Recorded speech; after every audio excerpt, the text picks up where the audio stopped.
Welcome to Ageless by Rescue. This podcast is devoted to exploring the science of rejuvenation, uncovering the most trusted experts, the must-have products, innovations, and technology in the field of vitality, aesthetics, new beauty, and cosmetic enhancement.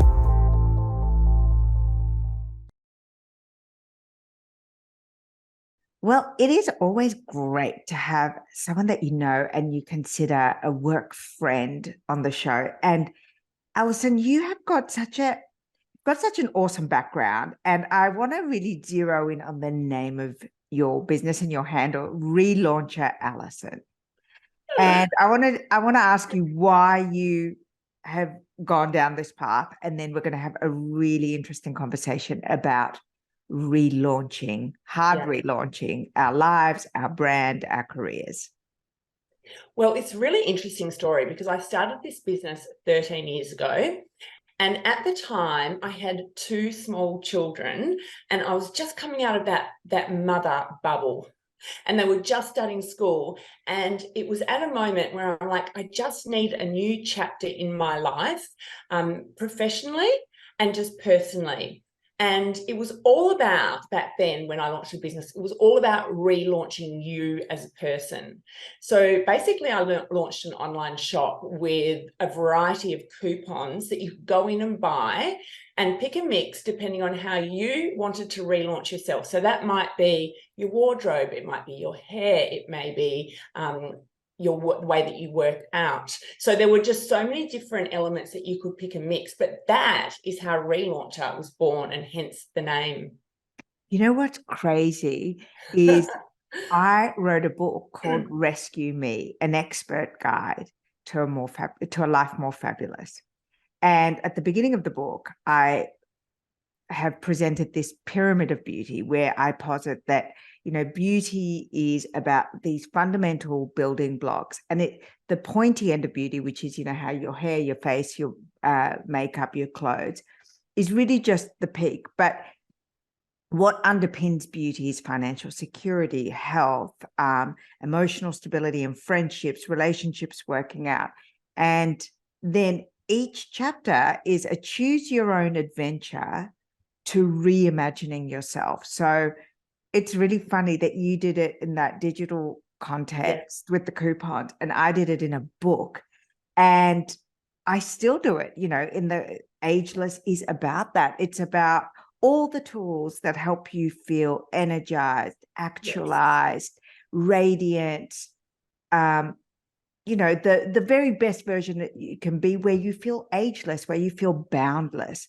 I love that feeling. Yeah, and one of the things we've talked about a lot, and I'll give you the scientific background of it for me, is, when I hear Professor David Sinclair, the author of Lifespan, how we age and why we don't have to, is, he talks about his father, who's in his 80s, who started a brand new career cycle for himself. And I think that was in his late 70s. And he thought to himself, like, here I am doing all this work on longevity and regenerative medicine.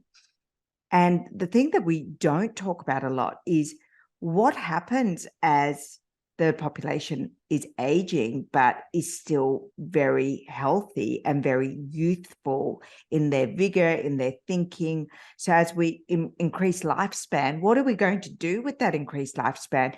Before, with a shorter lifespan, we were retiring possibly at 60. That was the dream. But as we push up lifespan, we're going to have lots of chapters, lots more adventures ahead of us, both career-wise, personal-wise, relationship-wise.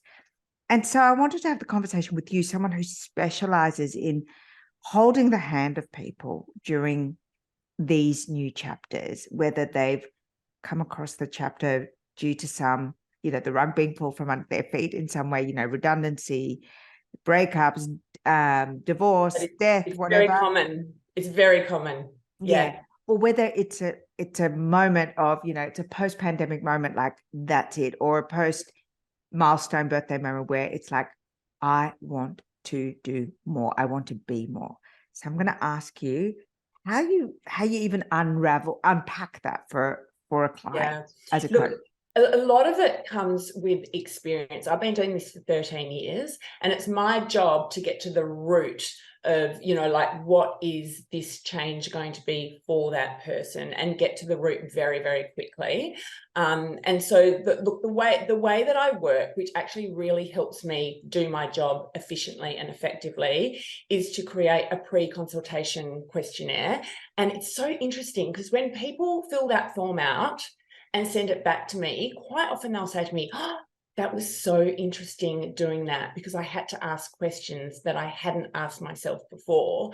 And it helps them see the mess in their mind so much more clearly, and helps them pinpoint. And I think one of the biggest catalysts for actually making a change in your life and moving forward is making sure that the timing is right for you. Oh, what does that mean? Yeah. So some people will say, "Oh, I'm ready." But when it comes down to the discussion about what's going to happen and how it's going to happen, they'll stall. So give me an example of that. Say, I'm ready to change my career. I've been stagnant. I studied, say, 20 whatever years ago. I've been a specialist in one area, but you know what? I am ready to leave being a lawyer, and I want to be a personal coach. Yes. So what's the point? What's the sticky point there? Yes. Well, it depends on the individual, but someone that is not ready to do it will stay in that talking phase for a very long time. And then when we come back for another meeting, not much work has been done, or there'll be excuses. Yeah. So the timing is not right for them. Whereas if you want to make a change and the timing is right, generally it's like, where can I sign? I'm ready to do this now. How do I do it? And they're off. I feel that that's such a beautifully unpacked indicator of someone's readiness. You're so right. And I definitely, we've talked about this before. I get so many calls and people ask me, how can I change? How can I do this? And the ones who are ready, whatever I suggest to them to pursue, or things that I've done, they are already booked at the doctor. They've got their blood test ordered, their supplement stack is ready to go, and they've cleaned out their wardrobe because they're ready to present themselves differently. You do not have to prompt them. You don't have to follow them up. They are there. The pain point or the inspiration. I always think there's two things that get you there: pain or inspiration. Correct. Has got them ready. Yeah. Correct. And look, some people need to think about things longer than others, which is absolutely fine. And everyone's different, but you do know if someone's ready, they're off. So let's talk about that readiness, and how, as a coach, as someone who specializes in relaunching, let's talk about first what you consider relaunching a life or a career or your personal brand, what that means in a professional kind of context. If I came to you as a professional. Sure. So I specialize in business coaching. So helping people with their businesses, whether that's, like evolving, relaunching, or quite often they may be integrating a new business of some sort. But as we said earlier on, it goes hand in hand with you personally as well, because when you run your own business, 9 times out of 10, the business is a reflection of you personally. There's got to be a level of passion in there. And so basically... And congruency, right? Like absolutely. Whatever we're doing, particularly in a small or medium-sized business, there has to be that congruency. This is my business, this is who I am, and I believe in it, and I live it. Yes. And that's why businesses evolve over time, is because we grow as people over time. And I remember saying to someone, must have been about 5 or 6 years ago, I consider myself like a fine wine. I plan on getting better with age. Now, that mentality was not around 15 years ago. It was kind of like, oh, when I hit a certain age, things will start dying off, and then I'll step back, and, all that. You become invisible, which we've spoken about recently as well. Oh, gosh, yes. How times have changed, but I don't think it's changed for everyone. But all the facilities, all the experts, and all the pieces of the puzzles are there for you to grab the team, grab the knowledge, shift your mindset, and then go wherever you want to go. Like there's no limits, which is fabulous. There are no limits, but also the range of options, exactly as you said, is really broad. So can you help us with some of the tools? Like you talked about a questionnaire and that checking in with yourself of how ready am I? How ready am I? Am I really ready to change? But can you give us some practical tools when it comes to that moment of, okay, I've got the inspiration or the pain, I want to change. I see it's time for a relaunch. What are some of the things that you would suggest do without a coach? Look, okay. Well, if it's a personal relaunch, I think looking inwardly is really important. And that's where the whole yoga and meditation and really understanding where your brain is at before you make decisions to move ahead. I mean, we live in such a fast-paced, busy world where we're constantly multitasking. And so there's a lot going on in our minds. And so when we take the time to just stop and really listen and clarify what is going on and what you want, it makes it so much easier to move ahead. I know you're a runner, and I also know that you're very much into meditation, mindfulness. So is that kind of your time to think and to kind of clear your head? Is that like a ritual that you've installed into your life? Yes. It's interesting though, because I battle with meditation. I don't particularly like it, and I don't like sitting still, and I don't really like quieting my mind, but I know that I have to do that. So it's actually quite hard work for me, and it doesn't come naturally. And I go through stages where I'll do it, and then I won't do it. And then I'm like, right, Alison, you've got to reset. You've got big decisions to make, or, you know, there's a certain chapter that's coming up that really needs you to be self-aware. And that's when I force myself to do it. And whenever I'm doing it, I actually come out of it and like, I'm glad, because there's so many benefits to be had. But I think choosing your way of getting to this point of quietening the mind and recognizing what you personally need to do to move forward, that's what the individual needs to work out. And that's one of the things when I'm coaching people, I'll give them tools or tell them how to do things or say what I do. But I always say, just because it's done this way doesn't mean you need to do it that way. And working with a coach, one of the powers of working with a coach is I can identify different people's personalities and what their strengths and weaknesses are and what they do and don't like doing. And it helps me work out what would be the best process for them to getting to that point. Okay, so we've quietened our mind, we've gone inwards. We know that we want to go in a certain direction. What next? It's such a big question, because it's like a big question. Depending on what we're talking about. But so we're still on the personal relaunch. So I'm going to talk personal relaunch, and then I'm going to talk career relaunch once we've kind of set the table. Sure. So the first point is to identify what is it that you want to do. That is number one. And then the number two is actually working out, well, who are the experts, or who do I need in my toolbox of people to be able to help me get there. Oh my God, I am so pleased you said this, because I have built my entire business on expert advice, and everything, you know, with Rescue, it was always, the tagline was expert advice for a fabulous life. And with the book, it's every single chapter, every single part of the transformation guide is led by an expert, whether it's a coach, a psychologist, an accountant, a personal development, nutritionist, naturopath, doctor. Every single part of the book is in line with expert advice, and I've interviewed the expert and extracted their methodology. And then with Ageless too, I mean, imagine giving advice on the breadth of content that we cover without expert-led research advice. So I agree with you. Getting in contact with, and it could be as simple as, and I always say this, go get your skin care from an expert. Go to your local salon, go under their Woods lamp or Visio lamp. They can look at your skin, they can prescribe the right skincare. If you're going to get your makeup done, spend an hour with a makeup artist. Mm, Going to get your clothes done, invest in a stylist for 2 yeah, hours, and then you won't buy all this stuff that you pile yeah. away and give to charity at the end of the season. So I think even as simple as that, but then all the way up, Yes. a coach, you know, wellness, whatever, is really great advice. So Absolutely. you pick your expert next. Yeah. So you pick your expert. And I always say I consider myself to have like the golden Rolodex, because what I've done, exactly as you said, is built up my contacts over the years and also stayed in touch with them as well. So that is really, really important.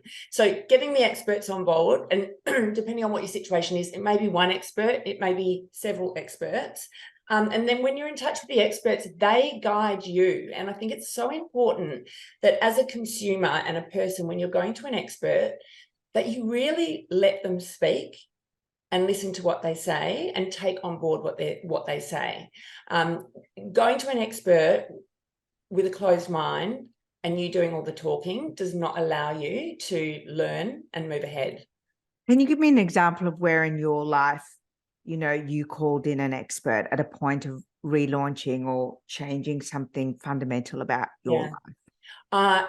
A stylist. So I would say it was probably about 3 years ago. I was like, oh my gosh, I need reinventing. I'm very fashion focused. Like I love makeup, I love hair, I love dresses, all those kind of things. So I got a stylist on board, and in fact, it was 2 of them. And they came to the house and they went through my wardrobe and they were like, no, no, no, no, no. And I always thought my wardrobe was really good. But when I looked at it from a different perspective, I realized, oh my gosh, I've got all these singular pieces which look great, but there's no real story in here. There's no clear style. And the pieces don't really kind of fit together like a capsule. So what I was finding naturally is that every season would roll around and I'd go shopping and then I'd throw it out, even though it was like, it wasn't fast fashion. So they came in and they're like, right, let's get rid of all of this. And then they went off, and it was a concierge service. So they took my measurements, they went off shopping, came back to the house a week later with so many clothes Oh and my racks. goodness. The It was fabulous. trust in letting someone do Oh, that is massive. I could never. I'm I such a said, controller, but I love well, it. I love it. yes. So anyway, they came back with these racks, all these clothes, and I just tried everything on. And then we made sure that what I was going to buy, because they then just returned everything back to the shops that I didn't take. But Wow. they literally came into the house with suitcases and and it was fabulous. So anyway, I got all this new wardrobe, cost an absolute bomb. But I was actually looking through my wardrobe the other day and I'm like, I'm still wearing all these pieces. They're all well, they weren't all investment pieces. I'd say 75% were investment pieces. And then there was a little bit of like the cheaper pieces, which you can mix and match with the more expensive pieces. But I've still got all of that. And it's really changed the way that I shop and I present myself. So even though that was so expensive at the time, and I literally let them do their thing, I didn't control the situation, I came out with the best result. It was fabulous. Well, I think that's such a empowering kind of way to do it. It's like, you know what? This area of my life isn't working. I'm going to hand it over to the expert. Do your thing. I won't get in your way. That's what I'm hearing in this story, Yes, that we can correct. apply to anything, like, you know, whether it be your accountant or your stylist. But I do have some good news that in my book, Rescue Me, I worked with 2 stylists, Colette Worden and Emma Reed, both of them amazing. So Colette Worden, Oh, that's amazing. yeah, she is. She Yeah. really is. And so she has contributed an enormous amount to the transformation chapter. So she'll take you through a wardrobe cleanse and also understanding your body and your proportions and ratios. And then Emma Reed has created incredible style guides and capsules based on archetypes, and also broken down every single retailer, their key style and what key items to buy. So you can, if you don't have hundreds and thousands of dollars to buy new clothes or even hire a stylist, the book you can use for that, because again, expert advice, there is nothing better. And when I remember when Colette went through my wardrobe when we were shooting for the book, it was like, oh my God, we threw so many things away. And then she created so much peace and joy in my life when Yes. everything was organized and turned Wow. into capsules and color coded and I understood where and how to wear it. It was really it released a lot of energy. And I've Yes. also had advice from stylists before, and I think it is magical. It's like I agree. it's a great pivot. Yeah. And I feel like I'm coming up soon to do that process again, because we go through different stages, our bodies change. Yes, And as our we life change. age, Yeah, as we age, we're like, well, what do I want to look in like in this decade? And just so it's just post. relaunching the way that you look. I even think post pandemic, the way we live changed. And I love that all this suiting's coming back in, but really we're not really working in offices so much. And so maybe the suiting is a nod to where a nostalgia for a time where we wore power suits and Yes. red lipstick and stuff. But my life has changed. The rhythm of my life has changed. Therefore, my wardrobe needs to reflect the rhythm of my life that's changed. Alison, going back to the career stuff, I attended an event recently which blew my mind, and it was wonderful. It's called the Encoreship, and the Encoreship was founded by the chief executive officer or chief operating officer of Alpha H, an Australian skincare brand, and she has created this program. It's a return to work program for women. And so she's partnered with companies who are female centric, who open up their vacancies to women who have been out of the workforce for a period of time. And that period of time might be a year, it might be a decade, might be 15 years. And so they open up the opportunity for women who are often completely overlooked, never even get a call back in the job search phase. And that may be despite having an enormous amount of experience, an enormous amount of qualifications, and maturity. So one of the things they do as part of this program is they partner with an executive search company, 6 Degrees, and this company will coach the Encore ship people to prepare themselves for going back into the workforce, whether it be style, whether it be digital skill set, or just understanding the culture of the new work culture. And I think that is just so interesting, because I do hear so often from capable, talented, super qualified women that return to work is the moment that they come undone. And Yes, that was me. Yeah. And Yeah. they have so much to offer, and they literally have another 40 years in them. Like, they may be at midlife, but they really see themselves contributing for another 20, 30, 40 years. What can they do? What is the relauncher kind of hack that you recommend that I think it's really important to try to work out, well, first of all, to identify your strengths and your weaknesses, because that helps give you confidence. Once you identify your strengths, you're like, yeah, I'm feeling good about myself. I know that I'm good at that. And then also looking at what you've done in the past from a career perspective that you enjoyed. And quite often you'll look back and go, oh, I really didn't like doing that. But that's just as good to know, because then you know I really do need 100% change going forward. And then just working out my strengths, my skills, my qualifications, and again, calling in the experts and working out where to from here. I actually went through that entire scenario myself, and that's how Relauncher was born. I took the time off from work when I had both boys, because they're so close in age, they're 18 months apart. So I didn't work for about 3 years. And when it came time to work again, and that's through choice, I was like, I need to get a bit of my own life back. I don't want to be a mumsy mum. I just didn't want to go back into corporate. I was like, I never enjoyed it. Why would I go back into that? Yeah. And that's how Relauncher was born. But I felt I'd lost all my confidence, because technology had sped up so much. But between the time that I stopped working and the time that I was going to go back, emails were a thing, faxes weren't the thing, you know, like the life had just completely changed. And I was like, oh my gosh, I'm just going to get back into the office and not know what on earth's going on. I'm going to be so out of date. And I think that is that moment of realization for so many women when they go, oh my gosh, I'm not going to understand what's going on in the workforce where they were before. And also they've got all the fresh blood that's come through, all the young people. And it's quite normal to feel completely, you know, lost, unsure where to go next, and just But it's very few people that get to pivot it into their own successful business. So I guess the person who's potentially listening to this episode is like, yes, I feel like that. I'm talented. I have a master's degree. I have 15 years C-suite experience.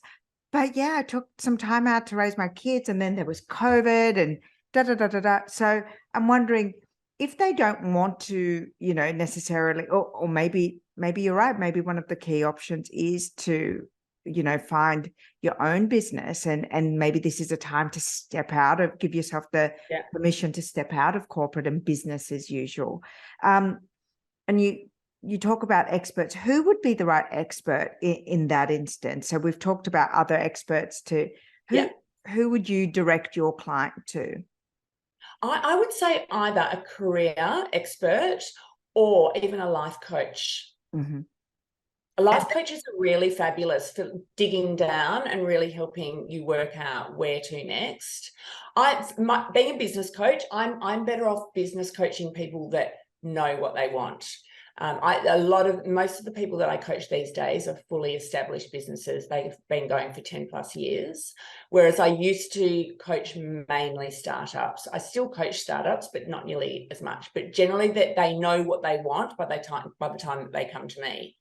So interesting you should say that. So let's talk about the startup, because that's how you pivoted from corporate to relaunching yourself.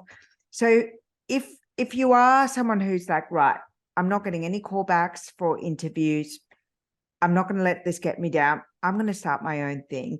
Do you have a checklist, or I would love for you to share, like if you've had this idea but you don't know quite what to do, what would be your guidance here? Look, it depends on whether you're a product or a service-based business, because they are two different scenarios.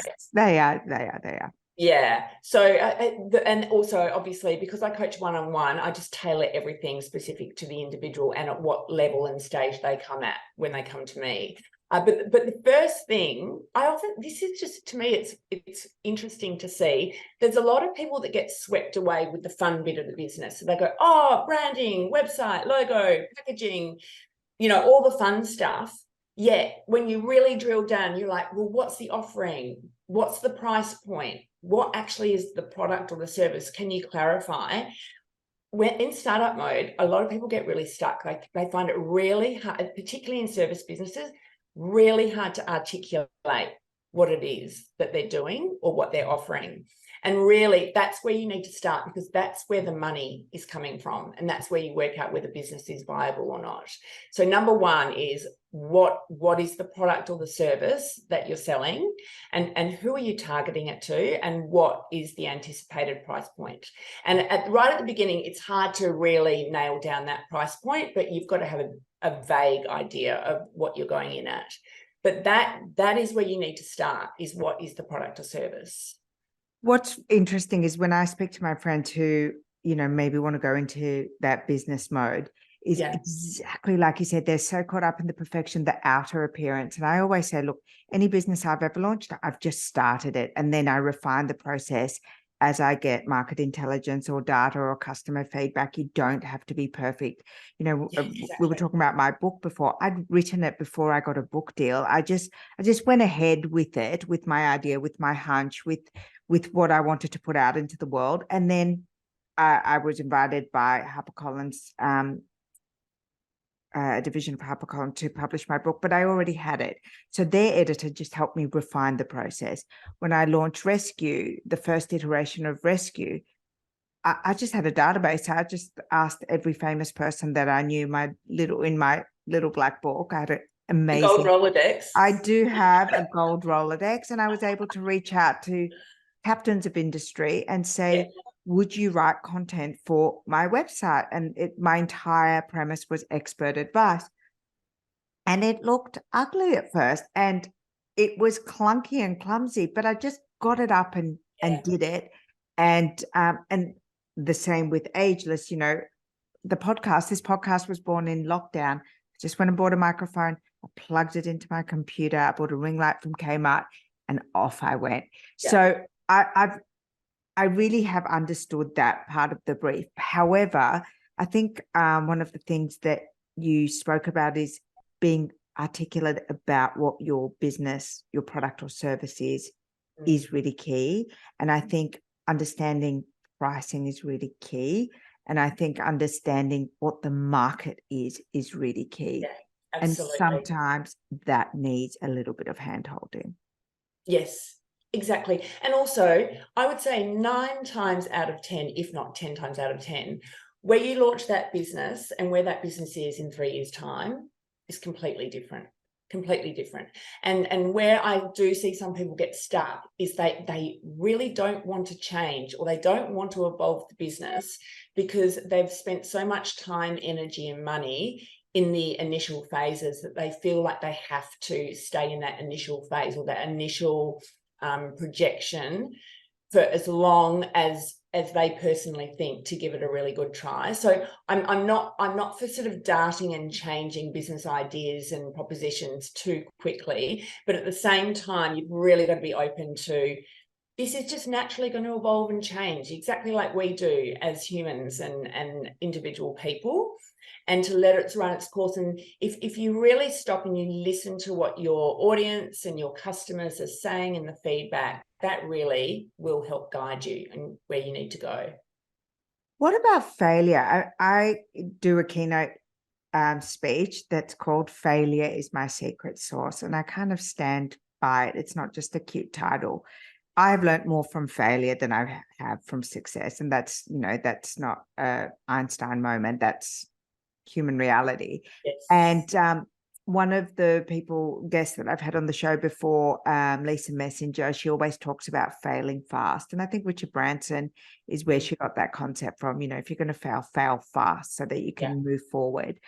What about you, you know, in terms of coaching and in terms of this particular demographic that we're talking about, the person who wants to relaunch, the person who wants to embody a new version of themselves, how do you help them frame failure as fuel rather than a ditch? Well, it's interesting because I never think of failure as failure, exactly what we're saying. It's a learning. And so I always frame it that, what are the challenges and what are the obstacles? Because basically that's just a given in any business journey, and also personal journey as well. So knowing that when you embark on this journey, you are going to be hitting speed bumps and roadblocks and you know, dead ends along the way. And sometimes it's going to cost you a lot of money. That's just fact. And sometimes it's going to feel like the pit of your stomach has fallen out. That's just fact. But when you, knowing that may happen along the way, the more enlightenment that you can pull from those moments will absolutely make you soar going forwards. And you know, that it's happened to all of us. And that's why we are where we are today, is through those learnings. So I think having that mindset that don't take it personally is number one. And number two is to use it to help you springboard going forwards. Then it can actually be a little bit exciting in a way, because you know that it's sending you on a direction that will be closer to where you need to be going. Now, if you're really failure averse because of finances or emotional dexterity, or because you've just come out of a really devastating period of your life, whatever that period might have been, you know, as we said, it could be separation, it could be losing a job, it could be being an empty nester, whatever that big life moment is. If you're really failure averse, are there some checklists and some recommendations that you give to your clients from a business perspective that can also be applied to, you know, life or startup life, that will help mitigate for those who really, really want to avoid failure. Yes. Well, it's interesting you say that, because I'm a risk taker, but I'm a calculated risk taker. So for the way that I move forward, and the way that with majority of my clients, because quite often my clients are like me, it's all in stepping stones, right? So rather than like going too big right from the beginning, we're better off going, right, where do we want to be in 6 months? What's the easiest way to get there within, you know, our parameters and budget and all those elements, and least amount of risk. And so I agree. Like, you don't want to set off thinking, oh my gosh, this is going to be all or nothing and I'm going to be out. That is not a great scenario. And in most small businesses, it's not really that case. But taking the approach of, I'm just going to do stepping stones. We're going to move ahead quickly. We're going to see what we know where we want to be in, you know, 18 months time. But what are the steps now that we can do? And that also helps you avoid overwhelm as well, because it's so much easier to see something that's, you know, close in that, what can you do now, rather than, oh my God, how am I going to get to that huge giant leap in 18 months time? So that does help you avoid, you know, some big serious situations where losses may be. Yeah. One of the things that I always say when you're embarking on any period of change, and I guess that's kind of what I've learned from all the experts that I've spoken to on this Ageless platform, is make sure your health can handle it. Yes. Make sure that you are ready for the change that's coming. So I always say, have you had your blood test? How are your hormone levels? How's your sleep? How's your sex drive? Is your marriage going to withstand this big pivot? So I always think, in addition to all of, you know, making sure you've got a great accountant, making sure you've got good contracts in place, making sure that, you know, you've got the right laptop and apps to do the business side of things, I always go, are you ready for it? Because any new venture, any pivot requires physical, mental vitality and dexterity. So I always say, you know, find your baseline and make sure you're ready for this. Yeah, it's a really good point, because it's actually something that I said to someone recently. We went through everything that needed to happen, and I said to her, are you sure that you're ready to do this? Because there's things going on in her personal life. And I said, like, we've got the plan, but whether you do this now or whether you sort those elements out in your personal, you know, you've got to work out what's going to be right for you in the right order. Because you're right, you have to have the baseline to cope with the change that you want to implement, because otherwise, you know, it's likely that it's going to be really stressful, or may not be as efficient or effective as you want it to be.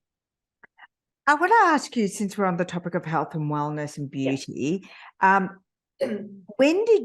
you always been fit and very like super focused on your energy and wellness? Because I know that like that's a priority for you. Like that is a cornerstone of who you are. It comes first, and then everything else on top, right? Yeah, I cannot function without exercise daily. But look, I've had that right from day one since I was young, but I didn't used to exercise every single day, whereas now I exercise twice in a day. So I top and tail my work day with exercise, because I sit here at this desk for the majority of my day. And for me, exercise is closing the tabs in my brain and just emptying it. And that's really when I come up with ideas, or I'm calmer, or it relieves stress. So for me, it's really important. But I'm one of those people that needs to be moving. And you may have seen me at events, you know, when we're sitting down and there's a presentation. If the presentation goes too long, I get up and I go and stand at the back of the room, because I need to be, I'm just a moving person. So it's just within me, but it's super important for me to exercise. And has there ever been anything new that you introduced into your wellness or lifespan? So what are the things that have really paid off that you've introduced in the past 5 years? Are we the same age, Alison? Are we about the same age? I'm 48. I'm 49. Yeah. So we're about the same age. So for me, like my openness to supplementation has really been over the past 3 years. I would have to say I never took supplements before then. And for me, they really changed. And it was perimenopause and menopause that really kind of opened my mind to, oh my God, if you just take the right supplements, you can just function at a whole different level. you know, I'm interested, what was some of the big ticket like wins that you had in wellness or in supplementation Yes. or in some biohacking thing that you did Right. that just is now life? Well, we got an hour. There's so many layers. You'd be the same because you're just constantly layering and changing. And this is the kind of thing that I thrive on. So Go. supplements, I agree. My hair started getting really thin. And my hairdresser said to me, "Oh my God, so much of your hair's falling out," which would have been hormonal. So I now take a hair and energy supplement. And Yes, I've grown my hair and I think it makes me look younger rather than having it short. I agree. I think long hair is on the Yeah. right face. I think it's, yeah. Yes. So But it's supplements, got to be thick, healthy hair. You can't have, you know, correct. two strands of No, struggling hair. And, you yeah. can't have two strands. So you need the supplements. So beyond that, I take collagen, I take lots of different things. In fact, there's a big, Yeah, I've got a big stack. I mean, it's embarrassing when people come over. It's like, oh gosh, she's held together by quite a concoction of posts. yeah. Well, why not? They're And you there. know, I've taken to, like, when people come to visit, I make them a health and beauty drink. So I mix a super greens or my athletic greens, depending on what kind of time of the day it is, with a collagen, and then I shake it up for them and I pour it into nice glasses, and that's my welcome drink if you come into my house. So That's so good. mm. And I have protein powder as well after I work out. But I change things up. So at the moment for my exercise, and I get really addicted to things. I'm totally addicted to dancing. So at Oh, the moment, I'm dancing 4 times a week. what are you dancing? What kind of I'm dancing? doing hip hop, Of which is course you are. so much fun. And you know what? It's so good for the brain because one of my sons said to me once, or wasn't even that long ago, "Oh, Mum, you need to start doing some mental gymnastics, like Sudoku or something like that." Anyway, hip hop is my mental gymnastics because Yes, it each time is. you go, it's Yeah. new choreography. So you learn 2 new dances. And so it's that, and it's quite fast movement. So to be able to learn it and memorize it and not make any mistakes and have everything, your arms and your legs and everything going, it's so much fun. It's the closest I'll get to a nightclub. So I'm So good. And it's so yes. life affirming. And I think your cells have cellular memory. And so when you're in a dance studio and everyone around you is young and sexy, all different ages, Yeah. and you're listening to music that triggers a memory of a time where you felt young and energetic and sexy and powerful, Yeah. your body is operating like you're 25. It doesn't know that you're in your 49, 48-year-old shell in wherever you are, whatever studio you're at. It genuinely believes that you are on the dance floor in wherever. It's so good. It's so good. So yes, I feel very young I and love vibrant this for you. Yeah, I like it. So dancing, sorry, I'm also doing Zumba, which is No, like, you're not. yeah. And it's so good Cool. because I can't I thought really, no one did Zumba anymore. I love that yeah, you've well, I done some am. hip hop with Zumba. Yeah. Okay, tell me Yeah, more. it's 2 completely different movements. And so I'm learning to move my body in ways that I've never been able to move. And it's quite sexy. Like it's really, really good fun. So I'm doing that, but I'm also doing yoga and Pilates and I'm trying to get back into lifting weights because I need it, at this age. Yeah, we all need it. I Yeah. was listening to an amazing podcast the other day by an incredible regenerative doctor, and he was saying, do not underestimate the wonderful benefits of jumping with barefoot, like making contact on a hard floor and just doing star jacks in the morning, even if you can do 20, that when it hits the impact will help strengthen your bones. And I thought, didn't know that. what a great thing that you can just incorporate into your routine. Do you do any sauna or cold plunging or any of that? Have you incorporated Well, that? just going back, I do the star jumps, but I didn't realize they were that good for me. I do They're this good, when bare the feet. kettle is boiling, I'm doing star jumps. Good. So When the infrared, kettle is boiling, so you're doing yeah, kind of incidental. Okay, I like it. yes. Infrared. I don't think I could do the plunge pool. I'm not very good with cold. But do you Have you do done infrared? infrared, yes. And how often would you say you did it? Well, you know what? I've just been on a retreat and I was doing it while I was away, and I'm just about to go and sign up to the one down the road. So I will start doing that 3 times a week. I bought the infrared sauna blanket, and in winter it is so good to use. Yes. And I actually am even selling it on the virtual clinic on Ageless but everyone said to me, where did you get this? And I said, you can get it at the clinic. because sometimes it's hard to get to, your local. Is it like a sleeping bag? It is like a sleeping bag. You wear like your gym gear. That's good.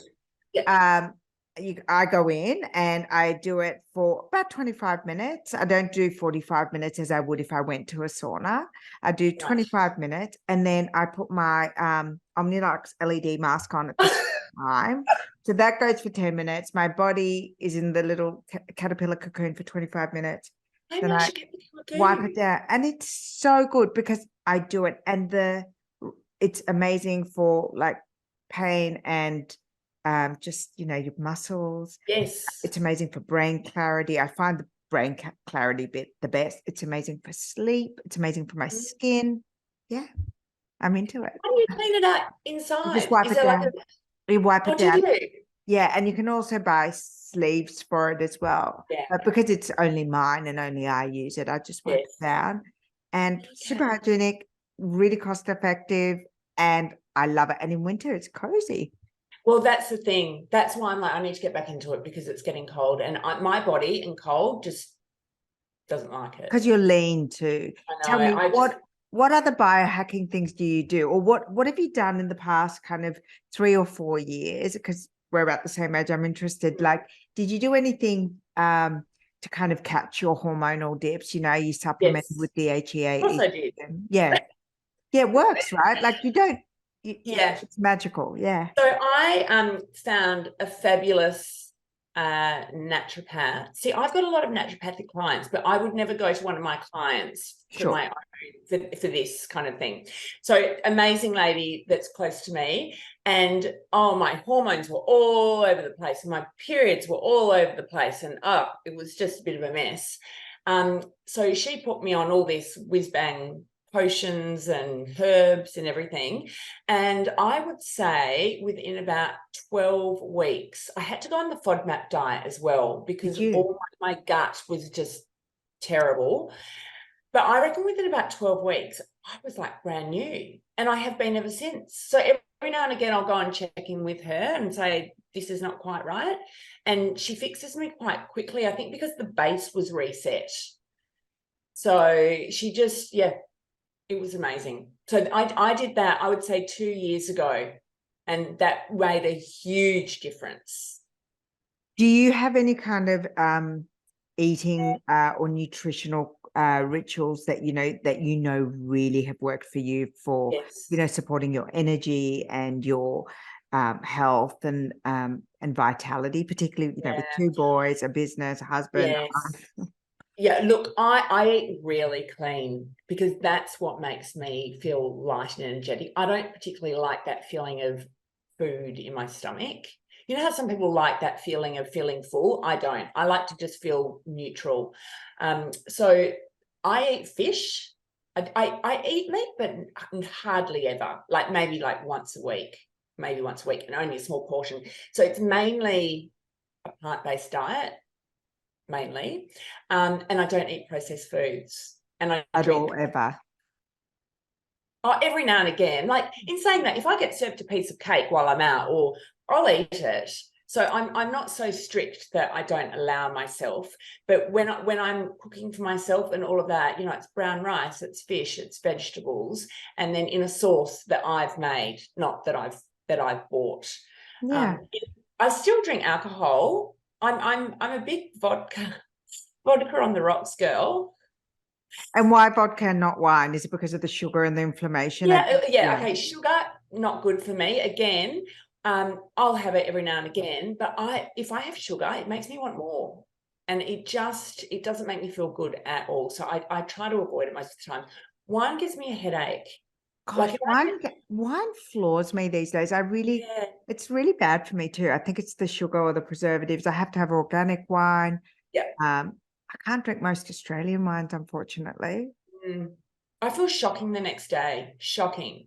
Like, even if I just have But champagne always agrees with me. Yeah, of course. What is good champagne? Yes. But vodka, I literally just have heap of ice, vodka, and then I'll squeeze either lemon or lime on it. And it's really a health drink, right? That's what we're saying. That's what we're saying here. Alison, going back to marrying this conversation with the concept of relaunching. Do you ever say to your clients, with respect, your brand doesn't, the way you're appearing doesn't match your brand? I really think you need to,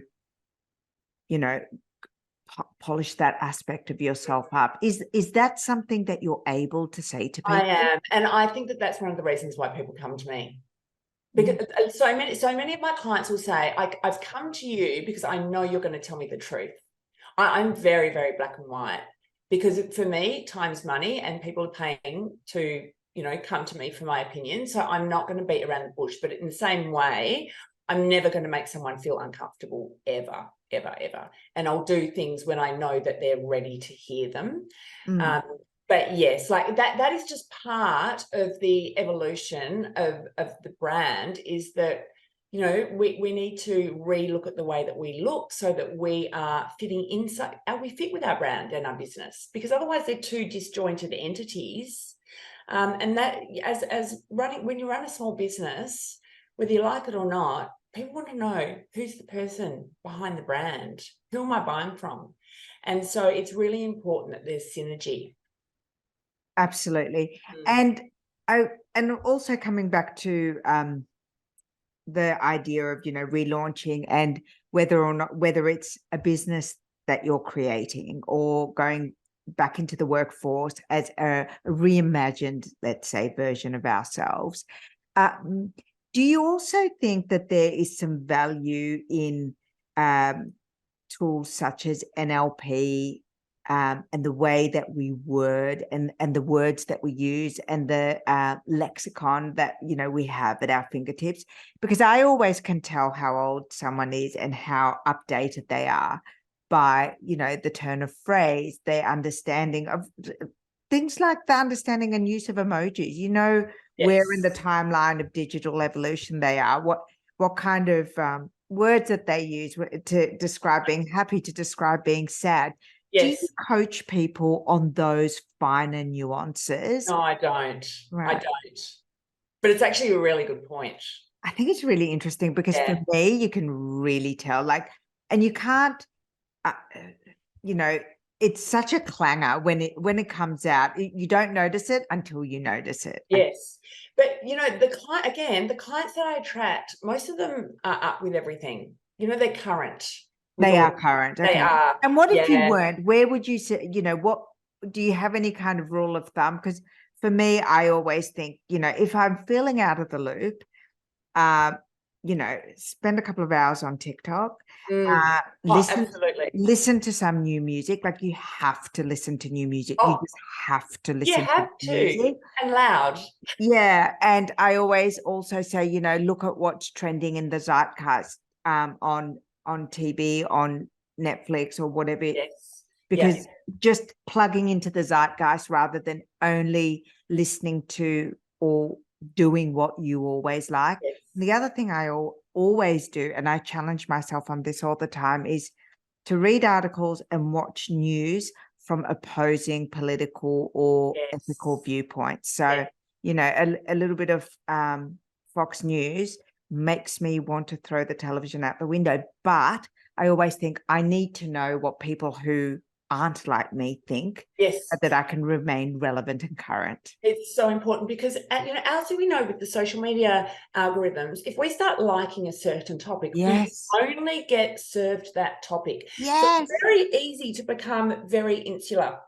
So this is why I'm always saying you need to have a hobby, and then you need to change your hobbies, and you need to be hanging out and speaking with people outside of your field. Yes. And also really engaging. If you've got kids, engage with them and understand what they're saying, because you learn so much from the way, they talk, the way they behave. So it's really being very aware of not being too much in your bubble. For sure. And gosh, my daughter's 12, and I've learned so much from her. And she's funny. She's like, "Oh, Mum, we don't say that anymore. You can't say that anymore." No. And it's cute. It's like, I'm so glad she's told me. And it's nice to know that society's moved on and you can't say those clangers anymore, or you don't need to think like that about other people or yourself anymore. And same with music. Like, we were driving to school today. And I looked at her and I said, do you reckon anyone knows what we're listening to in the car? And she like looked at me and she shook her head and laughed. We were listening to this new Lana Del Rey song, AW, which is quite funny. And we were like banging it out on the way to school, and the chaplain was at the gate, and I went, oh, best turn down that. but it was cute, you know, it's a shared moment, and I probably wouldn't have listened, you know, my taste in music will evolve because of what she introduces, as well as her taste in music is enriched by what myself and her father share with her. So I do like that. It's so good.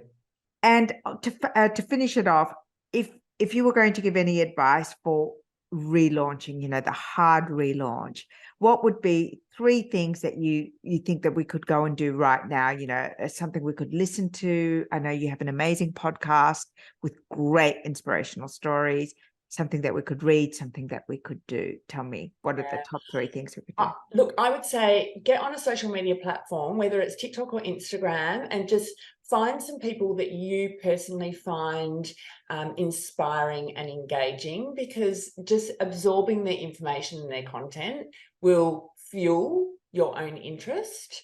I would say jump onto a streaming platform, being like Netflix or Stan or something like that, and again, find something that is interesting. We seem to get really swept away with visual content, so I think that's why I like choosing something that's streaming is really, really useful.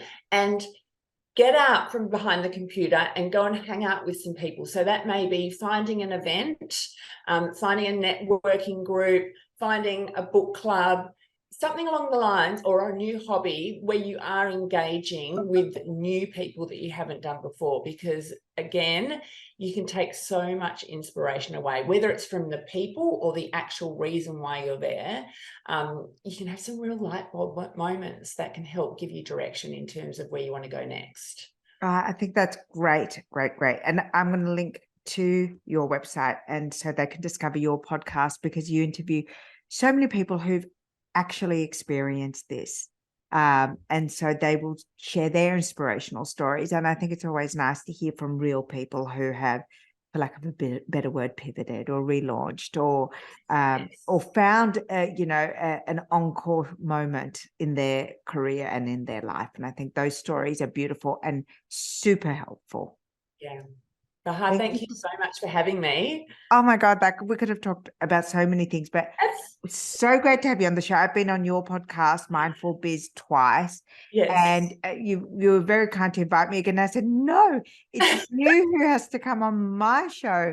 There is so much wisdom and awesome advice from you that we can share. So it was really an honor and a pleasure to have you on the Ageless by Rescue podcast. Thanks, Alison. Thank you so much.